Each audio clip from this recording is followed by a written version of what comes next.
സുഹൃത്തുക്കളെ നമസ്കാരം. രാഷ്ട്രപതി വന്നു.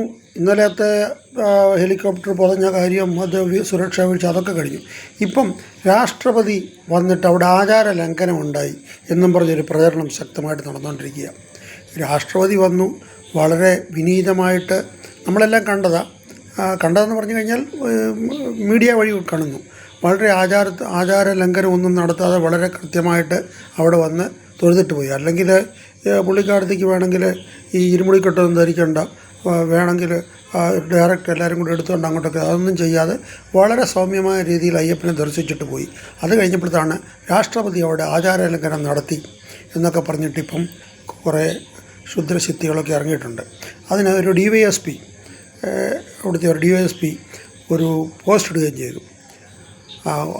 അദ്ദേഹം പോസ്റ്റ് പിൻവലിച്ചു. എന്നിട്ട് അദ്ദേഹം പറയുന്ന ന്യായം അറിയാതെ പറ്റിപ്പോയതാണ്. ഒരു DYSPക്ക് ഒരു പോസ്റ്റ് ഇടാനായിട്ട് അറിയാതെ പറ്റിയെങ്കിൽ, പിന്നെ സാധാരണക്കാരൻ അറിയാതെ പറ്റിയാൽ അവരുടനെ വലിച്ചഴിച്ചുകൊണ്ട് പോകും, പോലീസ് സ്റ്റേഷനിൽ കൊണ്ട് അവരെ കേസെടുക്കും. ഈ DYSP എന്നിട്ട് പറഞ്ഞ് അറിയാതെ സംഭവിച്ചു പോയെന്ന് പറഞ്ഞ് അത് ഡിലേറ്റ് ചെയ്തു.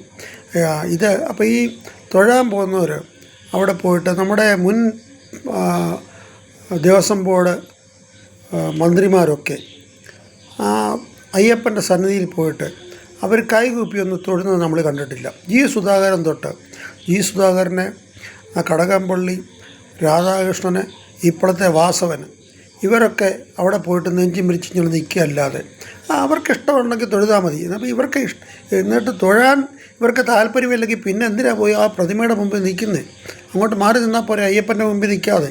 അതിനും അവർ തയ്യാറാകത്തുമില്ല. അവരവിടെ പോയി ഇതിൻ്റെ എല്ലാ ഇതിന് പോയി നെഞ്ചും വിരിച്ച് നിൽക്കുകയും ചെയ്യും. എന്നിട്ട് ഇതിൻ്റെ ഒന്നും ആചാരങ്ങളൊന്നും സംരക്ഷിക്കുകയില്ല. ഇവരൊരു ആചാര്യം, ഒരു ഇരുമുടിക്കെട്ട് ഒന്നും കെട്ടി ഒരു ഇടതുപക്ഷ മന്ത്രിമാരും അവിടെ കയറിയതായിട്ട് നമ്മൾ കണ്ടിട്ടില്ല. ഇവരാ പറയുന്നത് ഇവിടെ ഇപ്പം അയ്യപ്പനെയോ, അവരല്ല പറയുന്നത്, അവരുടെ എന്താ പറയുക, സൈബർ സഹാക്കന്മാരാണ് രാഷ്ട്രപതി അവിടെ ആചാര ലംഘനം നടത്തിയെന്ന്. എന്തോ കോമാളിത്തരങ്ങളൊക്കെ അവർ പറഞ്ഞത്.